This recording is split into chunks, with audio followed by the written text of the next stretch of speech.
GS herbal wholesale Ayurvedic अद्वियात का काबिल एतमाद मरकज। तिजारत के ख्वाहिशमंद हजरात को हम मुकम्मल ट्रेनिंग देते हैं। हमारे साथ तिजारत करके भरपूर पैसा कमाएं। उलमाए किराम, हुफ्फाज, डॉक्टर्स और मेडिकल वालों के लिए खुसूसी रियायत। तफसीलात के लिए अभी राब्ता करें। सनशाइन हर्बल मायूस शादीशुदा मर्दों के लिए जड़ी बूटियों से तैयार करदा असरदार दवा। इसके अलावा वजन बढ़ाने और मोटापा कम करने के लिए लाजवाब दवाएं इंडिया में कहीं भी हासिल करने के लिए अभी कॉल करें। चूको स्टार आला क्वालिटी के उम्दा लजीज चॉकलेट्स उलमा, हुफ्फाज और तिजारत करने वालों के लिए बेहतरीन मौका। चूको स्टार औरंगाबाद। मजीद तफसीलात के लिए अभी कॉल करें। बिस्मिल्लाहिर्रहमानिर्रहीम। अल्हम्दुलिल्लाहि कफ़ा व सलामुन अला इबादिही लज़ीना इस्तफ़ा, अम्मा बाद। फ़अऊज़ु बिल्लाहि मिनश शैतानिर रजीम। बिस्मिल्लाहिर्रहमानिर्रहीम। वल्लज़ीना यक़ूलूना रब्बना हब लना मिन अज़वाजिना व ज़ुर्रिय्यातिना क़ुर्रता अअयुन वजअलना लिलमुत्तक़ीना इमामा। सदर इजलास मुफ्ती मोहम्मद मोइज़ुद्दीन साहब और स्टेज पे तशरीफ़ फरमा मुअज़्ज़ज़ उलमाए किराम, बुज़ुर्गों और भाइयों,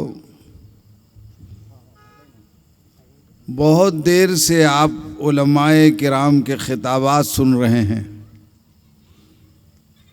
और मुक़र्रिर खुसूसी हमारे मुफ्ती एहसान साहब की भी आमद हो गई है, इसलिए मुख्तसर में आपके सामने 4-5 मिनट में अपनी बात ख़त्म कर दूंगा इंशाअल्लाह।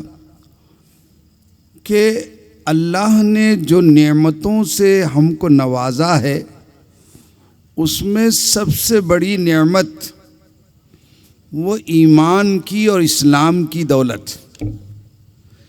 ईमान और इस्लाम से बड़ी कोई नेमत नहीं। और उसके बाद जिन नेमतों से अल्लाह ने हमको नवाजा है बेशुमार नेमतें हैं। कुरान करीम में फरमाया व इन तउद्दु निअमतल्लाहि लतुहसूहा। अगर तुम अल्लाह की नेमतों को शुमार करना चाहोगे तो शुमार नहीं कर सकोगे। और नेमतों को बाकी रखने का, उसकी सिक्योरिटी का, उसमें इजाफे का, उसमें ज़्यादती का एक फार्मूला कुरान ने बताया। अल्लाह ने जितनी नेमतें दी है वो बाकी रहे आपके साथ और महफूज रहे और ज़्यादा हो, उसके लिए फरमाया कुरान करीम में कि लइन शकरतुम लअज़ीदन्नकुम वलइन कफरतुम इन्ना अज़ाबी लशदीद। अगर तुम मेरी नेमतों पर शुक्र अदा करोगे तो मैं तुम्हारी नेमतों में और इजाफा करूंगा, उसकी हिफाजत के साथ, उसकी सिक्योरिटी के साथ। अगर अल्लाह ने आपको औलाद की नेमत से नवाजा, माल की नेमत से नवाजा, सलाहियत की नेमत से नवाजा, इज्जत की नेमत से नवाजा और सबसे बड़े ईमान की दौलत से नेमत से नवाजा, इन नेमतों का शुक्र ये नहीं है कि हम खाली ज़बानी से अल्लाह तेरा शुक्र है और नज़ाकत के साथ रुखसार पर हाथ मारे अल्लाह तेरा शुक्र है और नमाज छोड़ के सो जाए, तो ना शुक्रिया। हर नेमत का शुक्र ये है कि उस नेमत को अल्लाह के हुक्मों के मुताबिक इस्तेमाल किया जाए। ये उसका हकीकी शुक्र है। चाहे वो औलाद की नेमत हो, माल की नेमत हो, सलाहियत की नेमत हो, इज़्ज़त की नेमत हो, उस नेमत को अल्लाह के हुक्मों के मुताबिक। औलाद हमारी अल्लाह ने बड़ी नेमत से नवाजा। औलाद बड़ी नेमतों में से। औलाद ये हमारी तमन्नाओं का मरकज है। औलाद हमारी आरजुओं का महवर है। औलाद हमारे बुढ़ापे का सहारा है। औलाद हमारे मरने के बाद हमारे नाम के बाकी रखने का जरिया है। भैया हाजी जाबिर साहब किसके लड़के हैं? फला हाजी साहब के लड़के। तो जाबिर साहब का नाम बाकी कैसे है? जाबिर साहब के जरिए से वालिद का नाम बाकी है। औलाद हमारे बुढ़ापे का सहारा है। औलाद की अगर हमने सही तालीम और तरबियत की तो वो मरने के बाद भी सवाब जारिया है। और खुदा ना खास्ता खाली माल और दौलत छोड़ के गए, औलाद की सही तालीम और तरबियत नहीं की और आपका पैसा और उनका वक्त गलत कामों में खर्च हुआ तो वो अजाब जारिया भी बन सकते हैं। इसलिए सूरह फुरकान की आखिरी आयतों में ईमान वालों ने जो दुआ मांगी है, कुरान ने उसको जिक्र किया कि वल्लदीन यक़ूलून रब्बना हब लना मिन अज़वाजिना व ज़ुर्रियातिना क़ुर्रत अयुन वजअलना लिलमुत्तक़ीना इमामा। कि नेक लोग अल्लाह वाले ये दुआ करते हैं कि अल्लाह हमारे बीवी बच्चों को हमारे आँखों की ठंडक का सामान बना, तेरा फरमाबरदार बना, ऐसे नेक लोगों का हमको सरदार बना, इमाम बना, बाप बना, नाफरमानों का नहीं। ईमान के बाद जो सबसे बड़ी दौलत है वो इल्म दीन। कुरान करीम में और ख़ुद इमाम बुखारी ने किताबुल ईमान और किताबुल इल्म में यह आयत लिखी कि यरफ़इल्लाहु अल्लज़ीना आमनू वल्लज़ीना ऊतुल इल्म दराजात, कि अल्लाह ईमान वालों को और ख़ास तौर से इल्म वालों के दर्जात को बुलंद करें। ये हज़रत उस्मान गनी ज़ुन्नूरैन के नाम पर मुफ्ती अहमद साहब ने जो मदरसे का आगाज़ किया है, इसका ताउन और इसके इनके बच्चों से मोहब्बत, ये अल्लाह के रसूल के मेहमानों से मोहब्बत, अल्लाह के रसूल से मोहब्बत है और अल्लाह के रसूल की मोहब्बत अल्लाह से मोहब्बत। मैं एक वाक़या सुना के बात ख़त्म करता हूँ कि हिंदुस्तान का बहुत बड़ा एक बादशाह गुजरा है, बड़ा अल्लाह वाला बादशाह गुजरा है, महमूद गजनवी। बड़े लोगों को भी कुछ ना कुछ परेशानी रहती है। दुनिया में कोई इंसान ऐसा नहीं भाई कि उसको कुछ परेशानी नहीं है। कुछ ना कुछ हर एक के पीछे एक चीज लगा देते अल्लाह, नहीं तो ये फिरौन बन जाएगा। उसकी कश्ती में से तख्ता निकाल लेते ताकि शैतान उसको छीन न ले। महमूद गजनवी इतना बड़ा बादशाह था, उसको एक उलझन ये थी कि वो बड़ा खूबसूरत था और माँ बाप उसके बदसूरत थे, उतने खूबसूरत नहीं थे। अब परेशानी ये होती कि जब आईने के सामने वो जाता तो बोलता कि मैं मेरे बाप का बेटा हूं कि नहीं। और ये ऐसी परेशानी थी कि किसी को कह भी नहीं सकता। बादशाह है, वो बुशिकन है, उसका तारीख में बड़ा नाम है। और दूसरी इल्मी उलझन ये थी कि रुए जमीन पर सबसे अफजल मखलूक कौन सी है। और तीसरे उसकी तमन्ना थी कि आकाए नामदार सरवरे कायनात अहमद मुश्तबा रसूल अकरम नबी मुहतशम सल्लल्लाहु अलैहि वसल्लम को ख्वाब में देखे। 3 बात, एक उलझन, एक इल्मी उलझन और एक तमन्ना। वो रात में बादशाह अल्लाह वाले जो होते थे फकीराना लिबास पहनकर रात में लोगों के हालात मालूम करने के लिए दुर्वेशाना शक्ल में घूमते थे। एक रात महमूद गजनवी ने दुर्वेशाना लिबास पहना फकीरों का और अपनी राजधानी में घूमने लगा अकेला। तो देखता है कि एक मालदार की हवेली के किवाड़ बड़े दरवाजे गेट के सामने एक तालिब इल्म बड़ी किताब लेकर बैठा हुआ हदीस की, और उस हवेली के दरवाजे से किवाड़ की दराड़ से जो रोशनी आ रही है उसमें ऐसा ऐसा किताब को करके पढ़ रहा, पूरी रोशनी नहीं आ रही थी। महमूद आगे बढ़ा। इकबाल ने भी उसका जिक्र किया अपने अशार में कि एक ही सफ में खड़े हो गए महमूद व अयाज, न कोई बंदा रहा न कोई बंदा नवाज। तो आगे बढ़कर महमूद गजनवी ने सलाम किया उस तालिब इल्म को, कहा कि तुम यहां क्यों बैठे हो, यहां क्यों पढ़ रहे हो, कौन हो?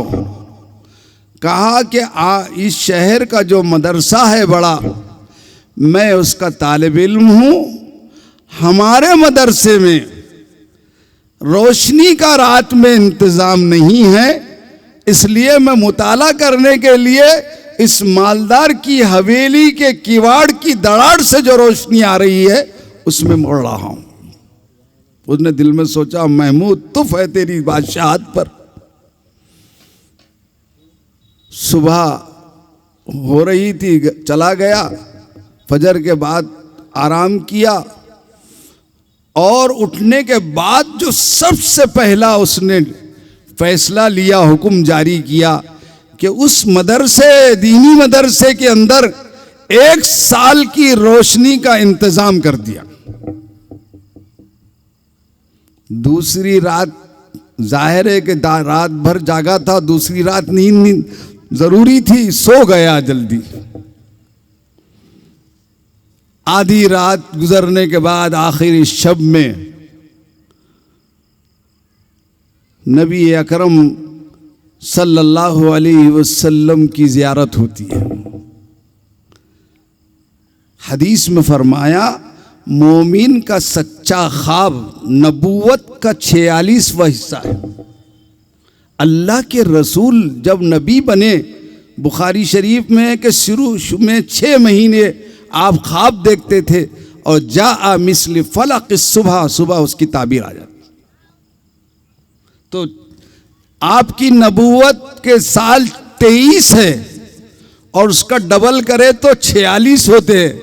इसलिए हदीस में फरमाया, मोमिन का सच्चा ख्वाब नबूवत का 46वां हिस्सा है। आदमी 2 तरह के देखता, अच्छे भी और बुरे भी। अच्छा ख्वाब अल्लाह के तरफ से होता है, बुरा ख्वाब शैतान के तरफ से होता है। और शैतान आकर कुछ भी वो कह देता है। अरे शिर्क मुशरिकीन और शिर्क करने वालों से कहता है, अहले बिदअत से कहता है, अरे तुमने न्याज नहीं करे मेरी, तुम्हारे लिए इसलिए परेशानियां आएंगी, और सुबह दस्ती बांध के शुरू कर देता। ये शैतान के तरफ से। और ख्वाब में जिसने नबी करीम सल्लल्लाहु अलैहि वसल्लम को देखा, उसने वाकई मुसलमान ने किसको देखा? हुजूर को देखा। क्यों? अल्लाह के रसूल ने फरमाया, मन रानी फिल मनाम फकद रानी फ़इन्न शैतान ला यतमस्सलू भी, कि जिसने भी मुझे ख्वाब में देखा, वाकई उसने मुझे ख्वाब में देखा, शैतान मेरी सूरत में नहीं आ सकता। महमूद गजनवी की किस्मत खुल गई। वो सो रहा था और उसकी किस्मत जाग रही थी। अल्लाह के रसूल तशरीफ लाए, उससे कहा, ओ सुबुक्तगीन के बेटे, महमूद नहीं कहा, उसके बाप का सुबुक्तगीन नाम था। पहली उलझन खत्म हो गई कि नहीं हो गई? अरे भूल गए कैसे, खाली सुन रहे? क्या थी पहली उलझन? कि मैं मेरे बाप का बेटा हूं कि नहीं हूं। अल्लाह के रसूल ने क्या मुखातब किया? ओ सुबुक्तगीन के बेटे, तूने हमारे मेहमान की मदद की, उसकी इज्जत की, उसको रोशनी दी, उसके मदरसे को, हम तेरी इज्जत बढ़ाते थे। दूसरा मसला भी हल हो गया कि रूए जमीन पर सबसे ज्यादा अफजल मखलूक ये तालिबाने उलूम नबूवत है, ये मदरसे जुन्नूर में पढ़ने वाले तलबा है, ये मेहमान रसूल है, इनसे ज्यादा अफजल कोई नहीं है मखलूक में। कुरान हदीस पाक में फरमाया, व इन्नल मलाइकता लतज़उ अजनिहतहा रिज़न लितालिब इल्म, कि फरिश्ते इन तलबा के लिए पर बिछाते हैं। क्यों? उनकी खुशनूदी हासिल करने के लिए, बरकत हासिल करने के लिए। और चींटियां अपने बिलों में और मछलियां पानी में इन तलबाए उलूम नबूवत के लिए दुआए मगफिरत करती है। मैं जरा छोटा था जब यह हदीस पढ़ा तो मैंने कहा कि उस्ताद से पूछा, ये क्यों करती है दोनों? मछलियां पानी में और चींटियां अपने बिलों में। कहा कि तू औरंगाबादी, तेरे समझ में नहीं आएगा अभी। कहा देख, मैं समझाता हूं। अल्लाह इस कायनात को, इस आसमान को, सातों आसमान को, जमीन को, सूरज को, चांद को, समंदरों को और पूरी कायनात को उस वक्त तक बाकी रखेगा जब तक कि अल्लाह अल्लाह बोलने वाला दुनिया में रहेगा। और अल्लाह अल्लाह बोलने वाला उस वक्त बाकी रह सकता है जबकि उसको इल्म दीन आएगा। और इल्म दीन आएगा तो वो अल्लाह अल्लाह भी बोलेगा, कायनात भी बाकी रहेगी, उसमें चींटियां भी है, उसमें मछलियां भी है, कायनात के अंदर मखलूकात में। तो वो ये समझती हैं चींटियां और मछलियां कि हमारी बका दीन की बका में है, हमारी बका उलूम नबूवत की बका में है। इसलिए वो इस्तिग़फ़ार करती है इन तलबाए मदारिस के लिए, इन उलूम नबूवत के तालिब इल्मों के लिए। कितनी बड़ी फजीलत है। तो सबसे अहम और फजीलत वाली मखलूक क्या है? तुम इनको हकीर मत जानो कि ये गरीब बच्चे हैं, ये बोरिए पे बैठने वाले हैं। अरे ये इशारा कर देंगे क़ियामत के दिन तो तुम्हारा बेड़ा पार हो जाएगा। अल्लाह ने इनको उतना ऊंचे मकाम पर इल्म की वजह से पहुंचा देता है। कुरान करीम में की जो आयत मैंने शुरू में पढ़ी थी वो यही फरमाया, कुल हल यस्तविल लदीना यअलमूना वल्लदीना ला यअलमून। कह दीजिए मोहम्मद सल्लल्लाहु अलैहि वसल्लम, इल्म वाले और जाहिल दोनों बराबर नहीं हो सकते। और तीसरी तमन्ना भी पूरी हो गई। अरे क्या थी बोलो ना, भूल गए। अल्लाह के रसूल की ज़ियारत नसीब हो गई। अल्लाह तुमको और हमको सबको इन मदारिस दीनिया की कदरदानी की तौफीक अता फरमाए। इस मदरसे ज़ुन्नूरैन को दीन दुगनी रात चौगनी तरक्की अता फरमाए। तमाम रुकावटों से, मवाने से, शुरूर और आफात से इसकी हिफाजत फरमाए और इसकी खिदमत करने की हम सबको तौफीक अता फरमाए। तमन्ना है कि कुछ काम कर जाएं, कुछ हो सके तो खिदमत इस्लाम कर जाएं।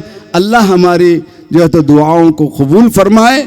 आमीन व आखिरु दावानिल हम्दुलिल्लाहि रब्बिल आलमीन। तहफ़्फ़ुज़-ए-दीन का कारवां रवा दवा रवा दवा रवा दवा रवा दवा रवा दवा तहफ्फुज़े दीन का कारवां रवा दवा उलमा का साथ दो आओ सब के सब यहाँ।